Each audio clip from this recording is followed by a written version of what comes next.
In this video, I am going to discuss about the comparison of a C and a C++.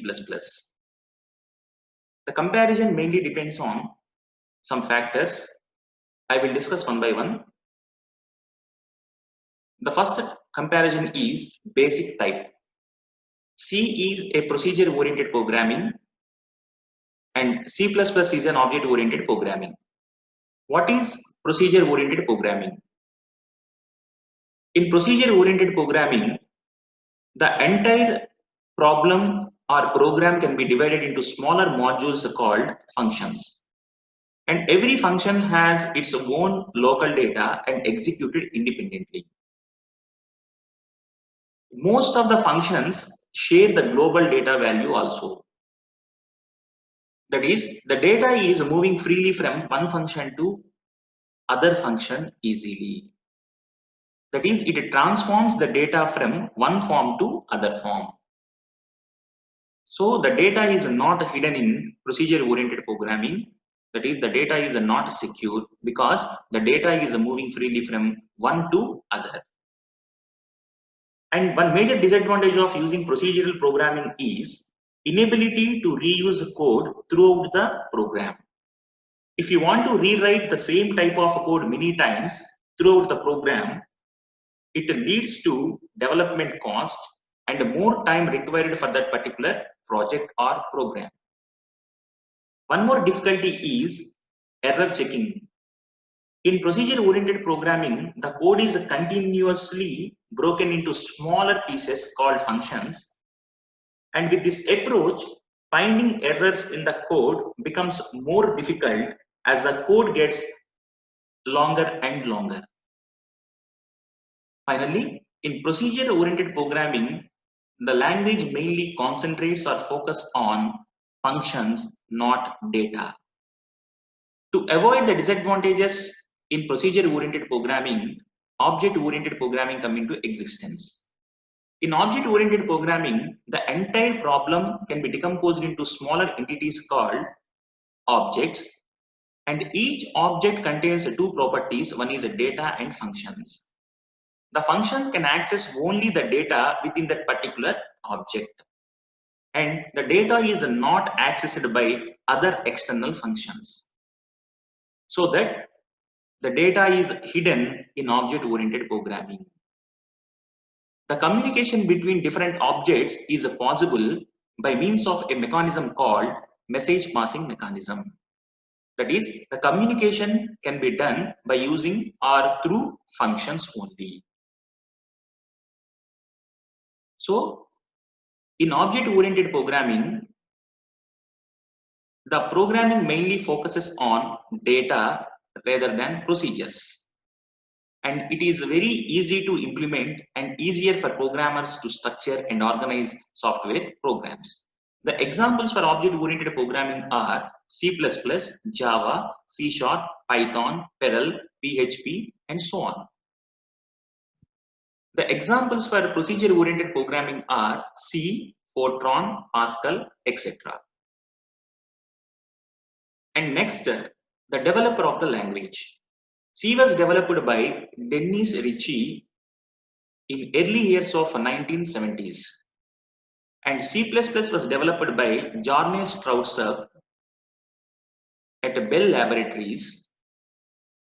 Initially, he started a language called C with classes, and later he changed the name C++ in 1983.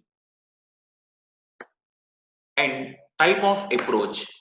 C follows top-down approach and C++ follows bottom-up approach. What is top-down and what is bottom-up approach? The top-down approach means a single module will be split into several smaller modules.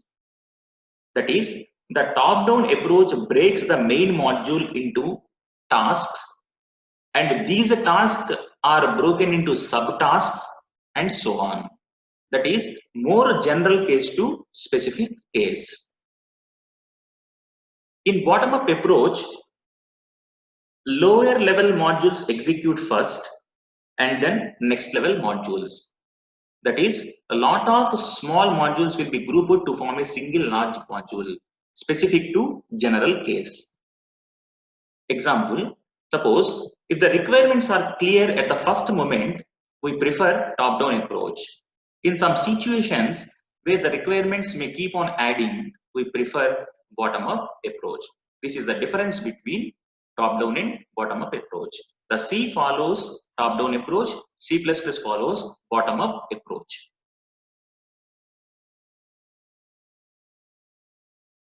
And next factor is division. The C divides the entire program into smaller modules called functions. In C++, the entire problem can be decomposed into smaller entities called objects. So, in procedure-oriented programming like C, emphasis is doing on functions only.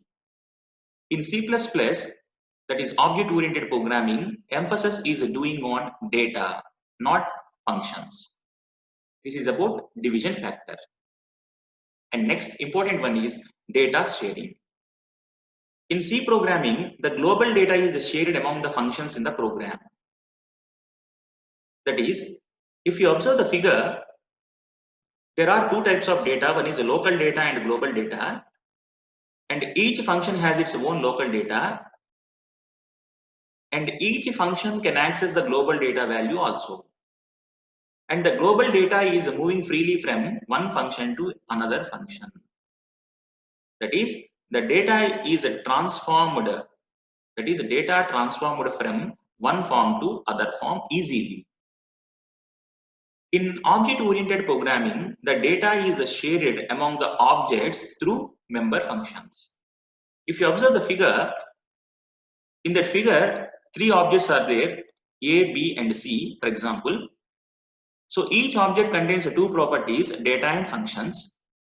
The communication between objects can be done by using a mechanism called message passing.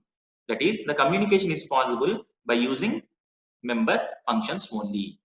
Here, the data is not accessed by other functions. So, the data is shared among the objects through the member functions only. And one more important factor is data hiding and security. Procedure-oriented programming is less secure because there is no way of data hiding. And object-oriented programming is more secure because the object-oriented programming is having data hiding feature. In C language, the data can be easily manipulated by outsiders. But in C++, no outsiders can manipulate data. And in C language, all the functions and the data are free entities. Again, I repeat, in C programming, all the functions and data are free entities. But in C++, all the functions and data are encapsulated in the form of object. If you observe the previous figure, all the data and the functions are encapsulated in the form of object, so that the data is hidden in object-oriented programming. And entity accessing mode. In C programming, no access specifier is used. But in C++, there are three access specifiers: private, public, and protected. Those three access specifiers providing data security. If you declare your data as private, only the functions within the particular object can access the private data. So in that case, the data is secure. So it is called one property called encapsulation. So there are three access specifiers used in object-oriented programming like C++. And input-output functions. In C programming, if you want to perform input-output operations, we use two statements, that is a printf and scanf statements. The printf is used to print some text on the screen, and another use of printf is to print the output on the screen. And scanf is used to read a variable from console. So if you want to execute input-output operations in C programming, hash include stdio.h is included. In C++, that is object-oriented programming, two statements are used for input-output operations, that is cout and cin statements. Cout statement is nothing but it is a predefined object that represent OStream. OStream means output stream. Similarly, cin is a predefined object that represent istream, that is input stream. If you want to perform input-output operations in C++, you must include hash include iostream.h. In C programming, hash include stdio, standard input-output.h. In C++, hash include iostream, input-output stream.h. This is the case for input-output functions. And one more point, memory allocation and deallocation. So, how the memory is allocated dynamically? In C programming, the memory is allocated dynamically by using special functions called calloc, malloc. For deallocation, the special function used is free. So free is used to release the memory, that is to deallocate the memory. Calloc and malloc functions are used for memory allocation dynamically. In C++, the C++ supports two operators, new and delete operators. New is used for memory allocation and delete is used for memory deallocation.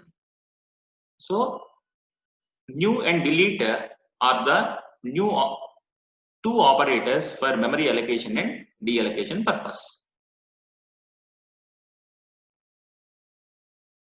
And the next factor is keywords. C supports 32 keywords and C++ supports 52 keywords. All the C keywords are also implemented in C++.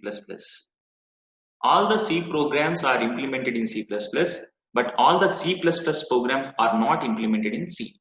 This is the case. 99% of C programs are implemented in C++. Okay. So C supports 32 keywords, C++ supports 52 keywords. And other features of C++. That is, the C++ supports one more important feature called namespace. The namespace is nothing but it is a declarative region in which various C++ program elements are stored. And C does not contain the namespace feature, while C++ supports the namespace feature that avoids name collisions. For modern compilers, the namespace can be implemented by using directive. So see the structure hash include iostream. Here I am not mentioning iostream.h, only iostream. Hash include iostream using namespace std. ORR hash include iostream.h. The above case can be represented for modern compilers. For modern compilers, modern C++ compilers use the above two statements. For old compilers, the compilers use hash include iostream.h. If you do not mention namespace, some old compilers does not support the namespace std. So in that particular case, you must include hash include iostream.h. So the namespace is nothing but it is a standard library. It contains all the program elements of C++. So it can be implemented by using directive. That is, the syntax is using the namespace. The namespace name is std, standard library. This is about namespace. And other important features of C++ are inheritance, polymorphism, data abstraction, and one more feature called exception handling. Those are very important features, and these features are to be discussed in next upcoming video. And lastly, this is the tabular representation of C and C++. Thank you.